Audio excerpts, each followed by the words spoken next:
Welcome to our podcast, It's About Payroll. We're your hosts, Brian Escobar and Walter William Duncan III. Whether you're new to the payroll game or a seasoned veteran, we have something for you. All right, folks, we're back with another episode of The Pay Stub. And today's episode, we are covering net pay. Is that right, Walt? Yep, we're going over net pay and giving you some tips on your stub. Yep. So we've covered a lot of stuff now. We talked about earning, talked about deductions, involuntary, voluntary. We talked about pre-tax deductions, post-tax deductions, actual taxes. Yes. And now all of that, we get to the final product, which is the net pay, which you take home. A lot of people say your take-home pay, right? Yep. There's jokes around it like, oh, what's gross is gross is not gross. It should be net. We always joke around. Take-home should really be called gross because it's gross what you take home, blah, blah, blah. Yeah. So you have a funny story about net pay? I do, of course. Yeah. And it's not even it's interesting because I overheard this as a kid before I even got into payroll, clearly. And then it was like, whoa, net pay. So anywho, one of my aunts, I was like overhearing a Sunday dinner and all my aunts are talking and whatever. And they're talking about the pay and of Puerto Rican descent. I'm a New Yorker. So my aunts are, and I'm first generation born in here in the U.S. All my family was born in Puerto Rico. So anyway, the language barrier, understanding different things. So she's whatever. So she thought net pay was like the next paycheck. Oh, the net, bro, that's so funny. See, look, I got this now, but mira, net pay, otro, like another. Oh, bless her heart. God bless her. Hope she's good. But yeah, man, that was what about you?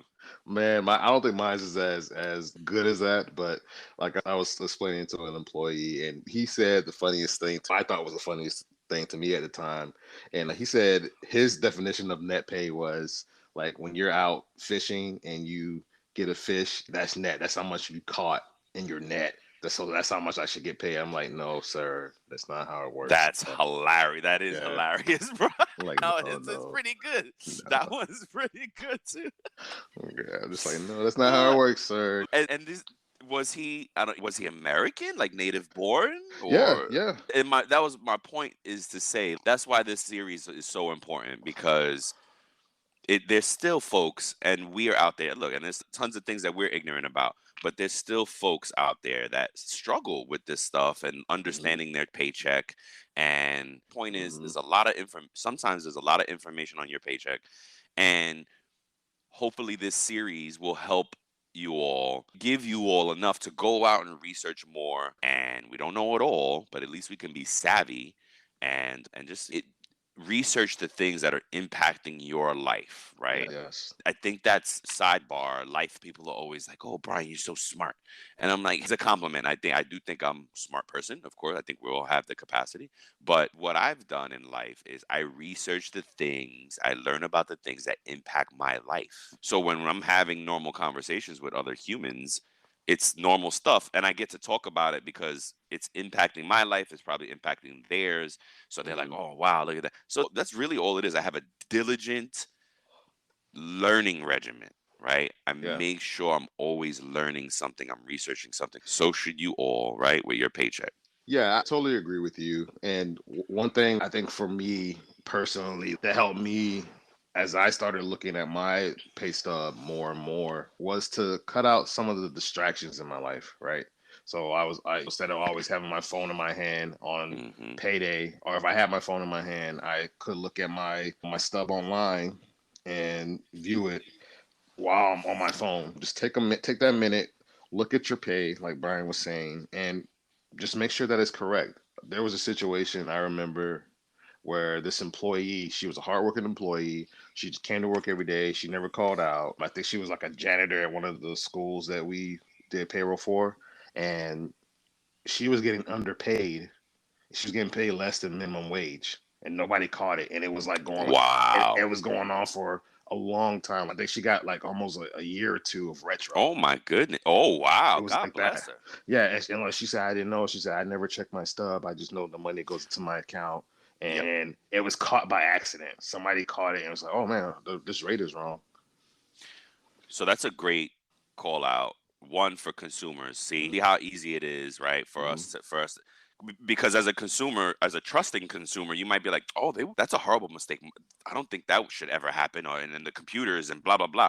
But a Mm-hmm. computer is only as good as you program it to be. Yep. So the sidebar, the professional sidebar for that is your HR and your payroll department should be reviewing annually rates, Yeah. at least annually, At more, least. and At to least. to to combat, to be proactive about things like that is basically you should be auditing your data and your pay rates to Yes. make sure that none of your pay rates are below minimum wage for that state. Okay, again, but not all of them. I'm not aware of any of them that alert you to this.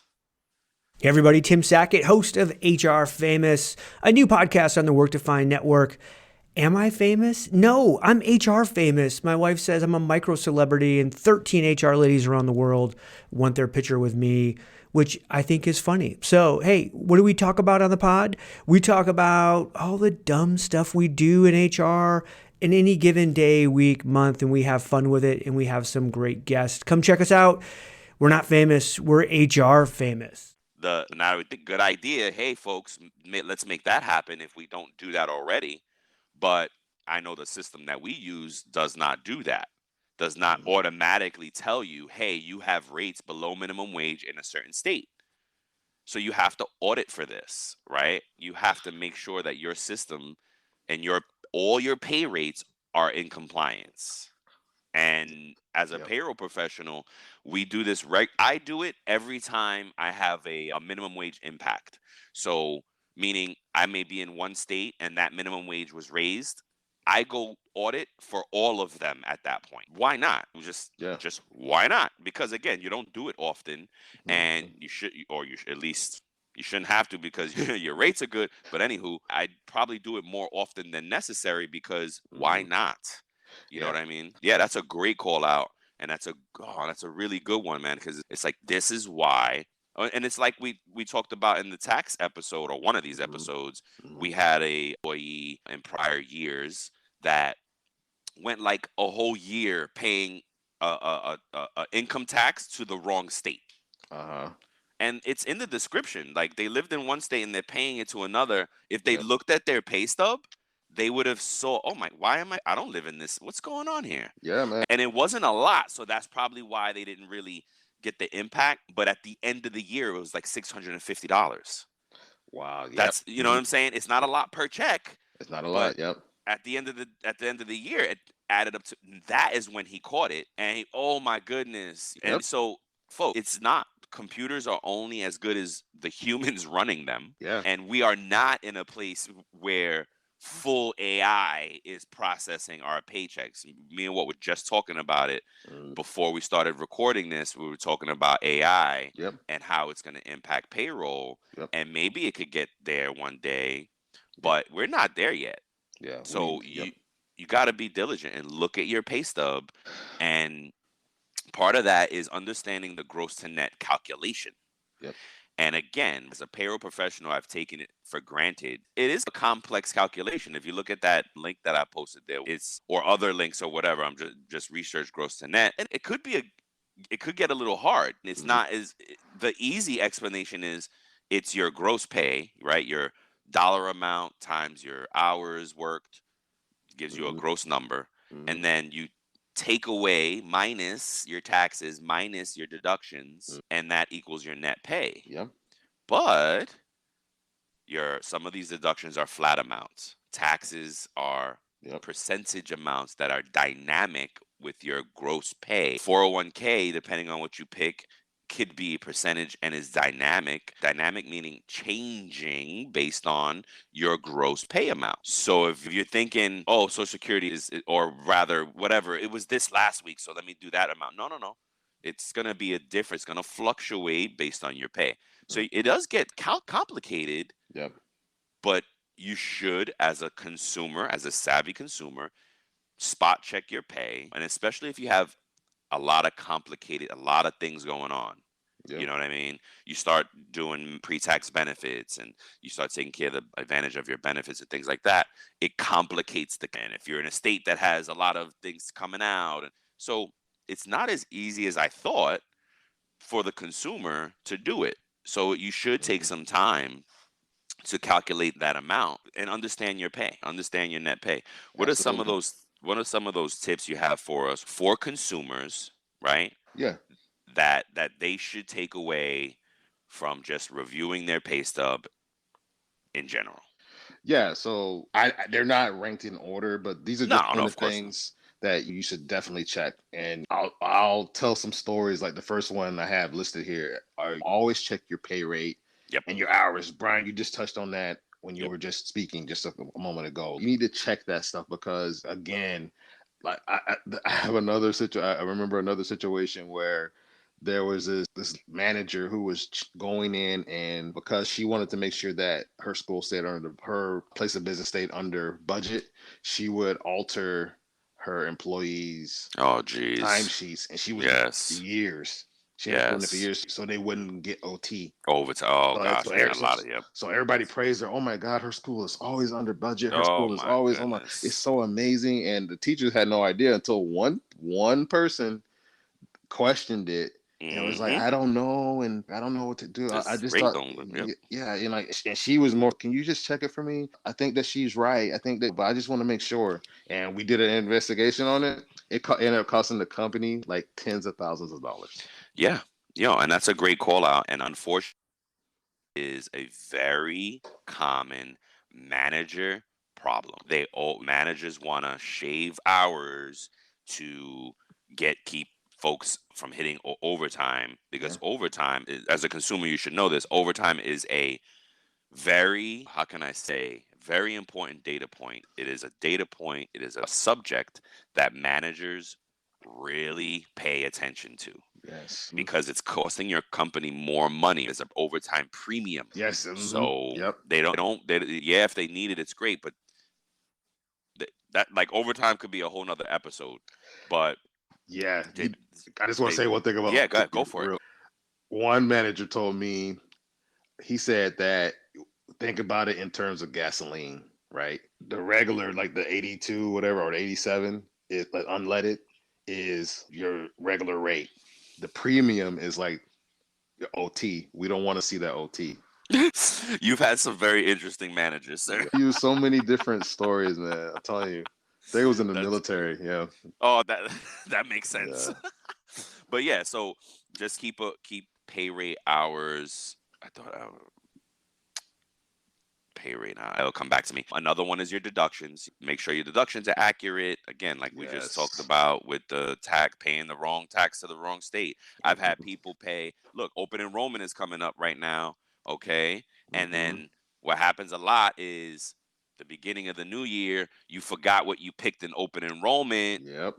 and or you didn't pick something, you forgot what you picked, Just like you and picked the then wrong thing. you Yep. picked the wrong thing, and then January you get paid and your check looks crazy because you picked some stuff in open enrollment that you forgot about. And look, you still have to pay attention because it could be little amounts of money. It could be death by 1,000 cuts.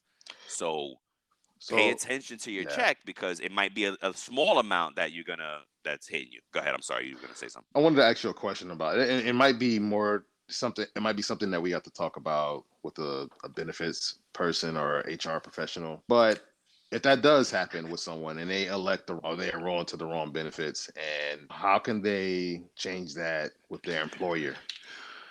Oof, that's a really great question. So during open enrollment, what should happen at your company is a correction period after your Mm, regular open enrollment, and that is a time where you can review and make sure everything is what you picked is correct. Look, the answer is it depends because some companies they're very hard and fast on what you picked. If you made an error, it's on you and you got to live with it. mm-hmm. But that's not. I've seen that in the past. Feel like most companies are more realistic and are try to accommodate, especially in Yeah. Jan. That's when, and again, ties perfectly back. Look at your pay stub because January is probably the time where you could change something that you mistakenly picked or something's changed because open enrollment is happening now, but the impact on your check is not until January. Mhm. So we forget. You forget what you picked, and life things can happen. Just again, review your check in January to make sure that your elections are accurate, and that should be the only opportunity you have. Now, come March, April, May, down the line, you're talking about, oh, this is wrong. It's very unlikely that the company is going to accommodate at that point, because you've gone already months into the new year, Yeah. and you're going to need a life event at that point. Yeah, they're gonna be, the company will probably give you a hard time Yeah. with that. Yeah. Now, if you were over deducted, then they may be more inclined to do it. But Absolutely. yeah, you just have to If be it's in prepared for right. that. Yeah. Because a lot of times right now the systems, if they have a robust or a online digital solution for open enrollment, there's a confirmation at the end of that process. They're spitting out a document to you, most likely emailing it to you. They're presenting it on screen, and they're like, look, here's what you picked. Yeah. Here you go. This is Yep. You're confirming this. So come January, when you say I didn't know, as professionals, we can pull back the confirmation and be like, yeah, but you signed off on this and you confirmed on this day that these were your elections. Yeah. So it's tough, but January is the time to check and trust, but verify, and just make sure everything is good. And that's your opportunity to say, okay, company, I made a mistake. How can I change this? Or Yeah. look, your financial situation could have changed, and if you actually have a legitimate life event, it's an easy change. Yeah. And that's it. All you got to, so if you have an actual life event, then it's an easy change. To circle back to the pay stub, January is the month to look at your pay stub, see what's happening new, so that you do have an opportunity to make any changes and corrections that you might have because of it. So Awesome. yeah. Thank you, man. Yeah, of Thank you. course. So number 3, check your name. I know it sounds silly, but there's been plenty of times where people, they see that their name is spelled wrong, and then they make a change in the system and say they changed their direct deposit, and they get a check when their name is printed wrong. I've seen people go to the bank. Yep. And the bank say, hey, That ain't you. this name is spelled different. I'm sorry. You need to get a new check. That's right. That's exactly right. And it could be one letter, transposition error. But if that bank teller wants to be a stickler, they can just be like, nope, it's not the same. And rightfully, because in this day and age, things are so easily like fraud. It's so rampant. Fraud and cybersecurity. It's all such a big subject in the world. So they should reject it. Really should reject it. And to circle back, you should get direct deposits. Yeah. You know what I mean? Yeah. So that all you're doing is reviewing a pay stub. I know folks that just are against direct deposit, but folks, I promise you, man, it's more to your benefit. It's yes. Think about business continuity. Think about, and that just means disasters. Heaven forbid. Look at the pandemic. Folks got sent home in the pandemic, and now you're not at work to go get your check distributed. Now, what if you stood with live checks? You got to get the check mailed to your house now. You know what I mean? That creates more time. Yeah. So direct deposit is the solution. Try to go get past whatever barriers you have for direct deposit and get direct deposit. Yep. So absolutely. Good nugget there, man. Yep. So number 4, check your address. Check the Addy, as the young kids say. Check your Addy. Yep. Oh man. And we old. So it's same thing with the address. If information is different, that's where we're mailing your documents. Yep. And there's some things that still have to be mailed, especially your W-2. W-2, again, I urge you to get it digital, because a W-2 is not something you want floating around in the mail. Halliday presents, in the red corner, the undisputed, undefeated Weed Whacker Guy. Champion of hurling grass and pollen everywhere. And in the blue corner, the challenger, extra strength Halliday. Eye drops that work all day to prevent the release of histamines that cause itchy allergy eyes. And the winner by knockout is Halliday. Halliday, bring it on. There's the benefit summary. 1095. The 1095, yes. Yep. That you don't normally want get. That float. Yep. You don't want that float. Try to go digital with things. Get it online. Download it to your own computer and keep it safe. And that's it. And then another reason you want your address to be correct is in the system is because you never Taxes. know about taxes, like Yeah, whether that's taxes. local Duh. or state. You Yep. need to like make sure that your address is correct, because if you're in Ohio or Pennsylvania or one of those places and you have Mm-hmm. the wrong zip code or you have the wrong Mm-hmm. address, you're gonna end up Mm-hmm. owing some taxes, or your taxes will be funky at the end of the year. Yep. Just watch out for that. And now I'm going to skip over the next one because it's a great segue into the don't leave your stub unsecure. Okay. Yep. Gotcha. Just great point. For Yep. these reasons, for all these security reasons, don't leave your stub laying around. You know Don't what I mean? don't leave your phone open with your stuff, Don't even leave if your it's phone. digital. Oh, I love that. You know. Yes. Yep. Yes. Don't leave your phone or your computer open. Yep. We had that. We had to learn on their little shortcut tips on your computer, the keyboard. Lock your computer real quick. Do those things. Be diligent. Close your computer. Close your iPad. Close your phone. Yeah. If you've Close got your paper, device. yeah, close your devices. Close it. Lock them out so Mhm, that folks are not in your business. And if you get a paper pay stub, mhm. secure it away, Yes. or or I don't know, shred it at some point. You got to secure them away. You Take a should be picture of it. yeah, there you Take go. a picture of it and Keep shred it it. secure. Yep. You know what I told my mom or when she was working, keep your stubs through a month after you file taxes or through filing taxes. Make sure that everything is good, and then shred them. Yep. Yeah. So that's a good one. Keep your pay stub secure. Yes. Yes. And did you want to go back to that? The Yeah, other go one? back. Yeah, sure. Yep. So now this only applies in certain situations. Your PTO balances. Some employees or some employers, some payroll systems, however they're structured, will display PTO balances on the stub. Yep. And if yours do, you always want to make sure you check your balance to make sure your accrual rate is right. Because if they have a date in the system wrong, it could impact Affect your accrual. your Sure. accrual. Make sure your balance is correct. Make sure that the time that you're taking off has been recorded. You know what I'm Hmm. saying? So Yep. just check those things. Great call out. Yeah, just to touch on what you're saying, it's mandatory in some states to show it, Yep. but it's best practice also for it should be a default for most systems to have it there. Yep. Another one is we just talked about this too. Yep. Don't file your taxes on your last pay stub. Yeah, I know you said that in another episode, but I thought it was a great nugget to Yeah, back up. Man. yeah, exactly. Because we are in legal. We are in legal rights to still change what your year end amount will be between Mhm. your last pay stub and when you actually get your W-2. That is why there is a lag between those two things, because the payroll department, the HR department, the accounting, the tax department, everybody that's impacting your year end statement, your W-2, has an opportunity to reconcile and to make sure it's accurate, fix things up, and also add on any fringe benefits that you may have been impacted by. And what I mean by fringe benefits, very simple example is let's say you got a cell phone this year or some equipment that was given to you, but you are responsible for the taxes of that, right?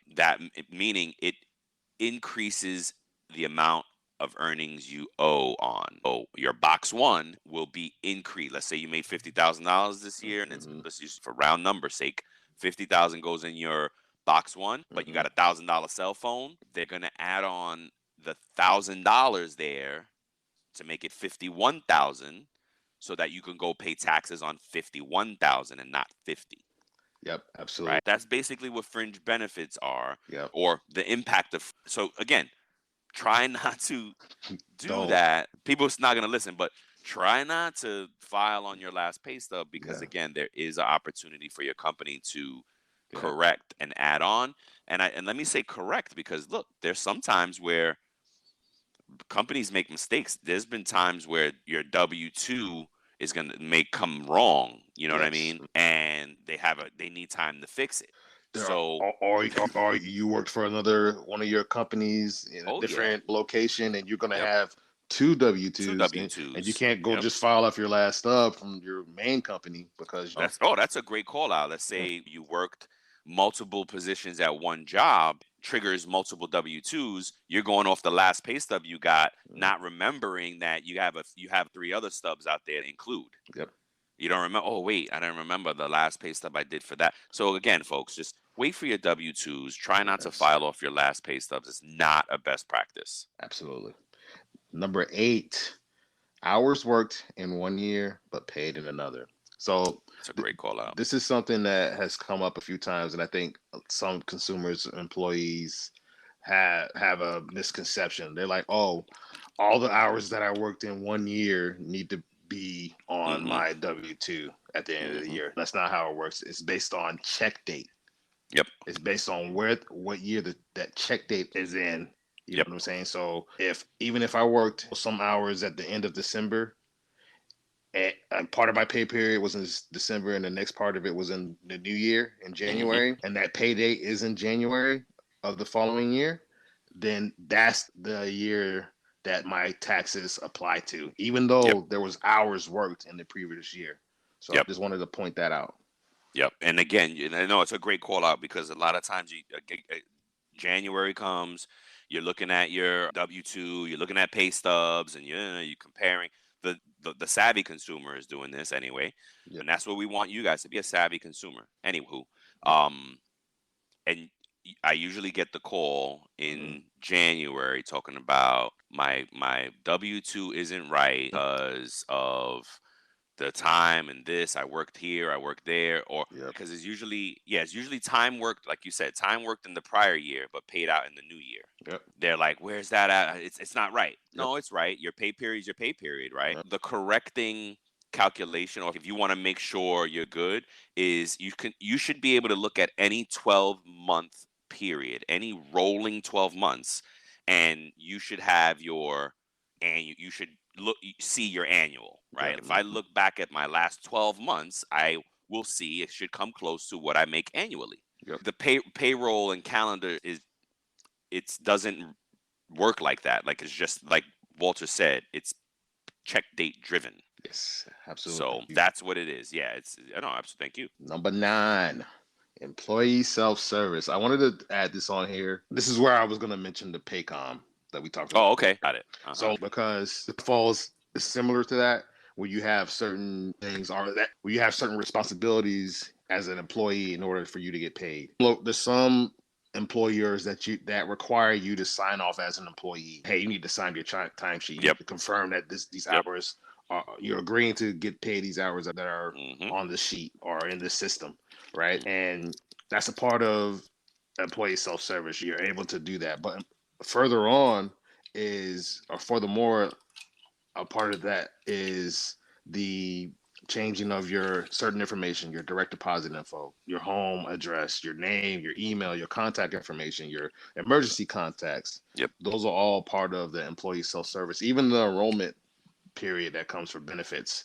Yep. Open deductions, enrollment. Yeah. that is a part of employee self-service. So those are things you should educate yourself on. And a lot of times on the website that your company is having processed the payroll, like they'll have stuff on the home screen. Like the company we work for now, if you log in as an employee, there's stuff that's posted by the company Yep. that you can That read you should on, know. that you should Mhm. research as an employee. And then a lot of times people don't take interest in that. They just want to go Nope. see. They just want to go see their balance. They just want to go see their last stub, or in case they need it or whatever. They really don't read that information. So take some time out and read that information when you can, because it can help you. Yes. as Your company. yeah, Your company's trying to communicate with you. yeah, You know what I yeah, mean? definitely. And that's one of the biggest challenges right now is communication. And the employees that we just log in, what do we want to do? We want to see our pay, and maybe we want to request PTO. That's it. Yep. They just jump to right where. But if you want to be a savvy consumer, Yeah, right? Go just read those things on the homepage. Read your company's communications, yeah, because later on you can't say, I didn't know and now I'm being hurt. No, don't cry later because you Mhm. didn't want to stay. You didn't want to read the newsletter. You didn't you get mad at the company or whatever, and you mad at your life. You yeah, know what I mean? And don't be ignorant because you're mad at the world. You know what I mean? yeah, Be a yeah, savvy consumer yeah. and stay on point, stay up to date on the company and what's going on. It impacts you Yes. and your money at the end of the Yes. day. So stay in the know, because being ignorant is not an excuse. Yeah, and I wanted to touch back on this point. I think it was maybe the last episode, or I forget which episode it was, but we mention of the point like, hey, you pay taxes for certain services as an American. Yes.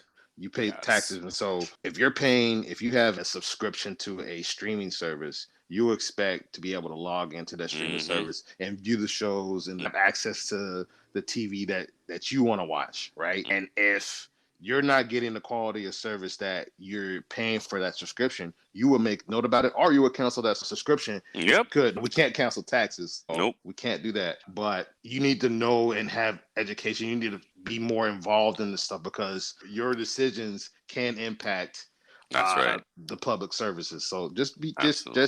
just real. We just trying to empower you to understand how much power you have as a consumer.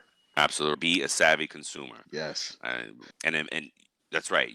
You have the access. You have and nowadays it's really about teaching yourself. Everything is a tutorial. Everything got a video, and but the info you have to go ahead and get it. And that's what we're trying to urge you to do. Be a savvy consumer. Go learn about your pay stub.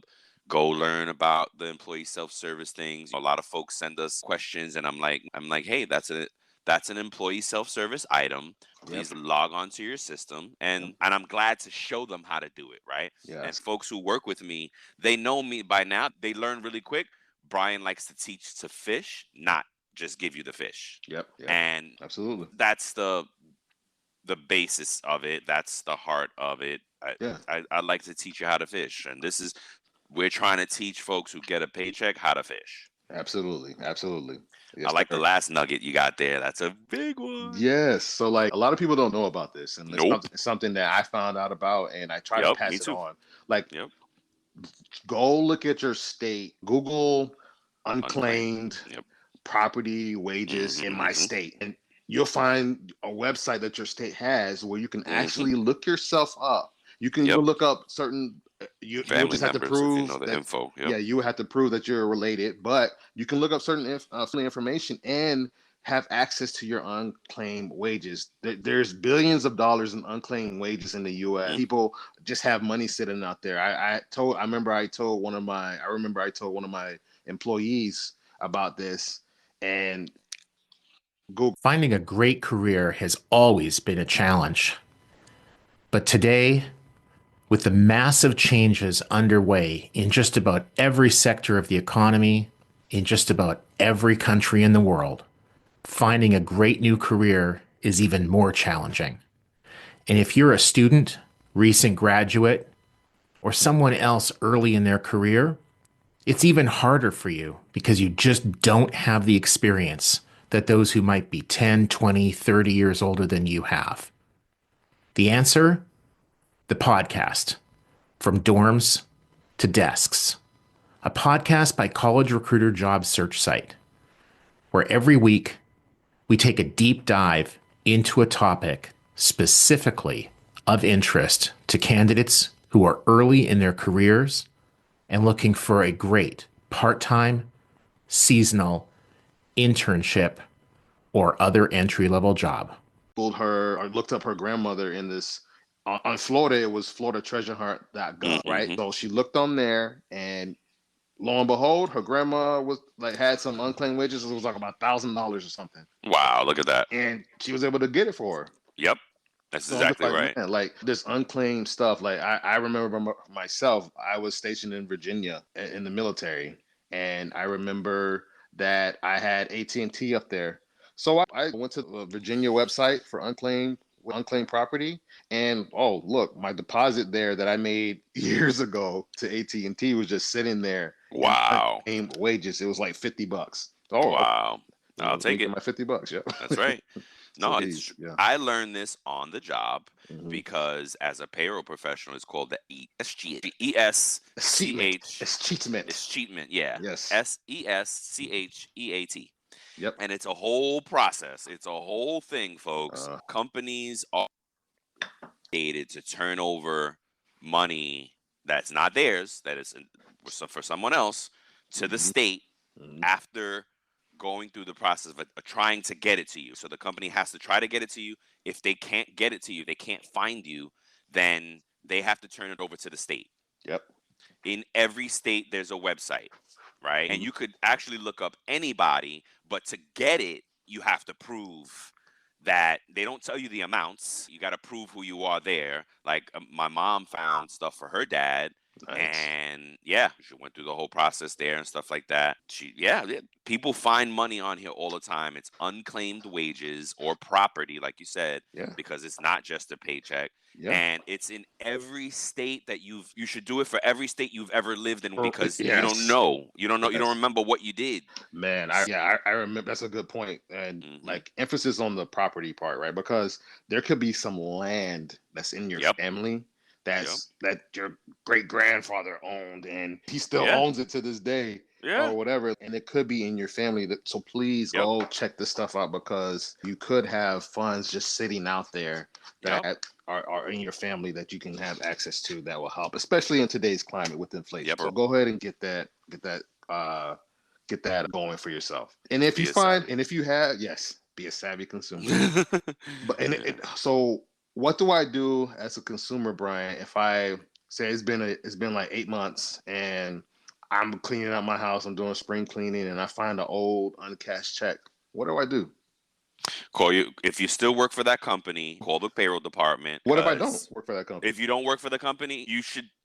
If it's only 8 months, you still don't work, you should still call them. Okay. You know, months is right at the time where they're probably right about to turn it over or find you to reissue to mail again. If they'll be like, oh man, you just came up in a report. Yeah, hold on. Let's get your new address. We'll send it right out.